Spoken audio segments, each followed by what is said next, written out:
اللہ تعالیٰ تو آپ کے صحیح رگ سے بھی قریب ہے، تو پھر ایسے کیسے ہو سکتا ہے کہ وہ آپ کی زندگی میں ہونے والی ان مشکلات سے باخبر ہو جو آپ کو پریشان رکھتی ہے، جو بات آپ کو رلاتی ہے، جو بات آپ کو جگاتی ہے؟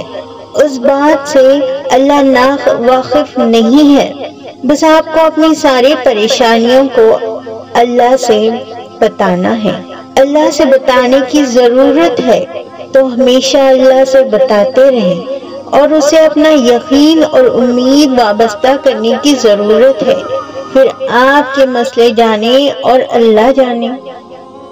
قرآن پاک گواہ ہے کہ اللہ سے مدد مانگ کر کبھی کوئی مایوس نہیں ہوا اور نہ کبھی مایوس ہوگا، پھر وہ اللہ کے نبی ہو یا ہم جیسے گنہگار ہو۔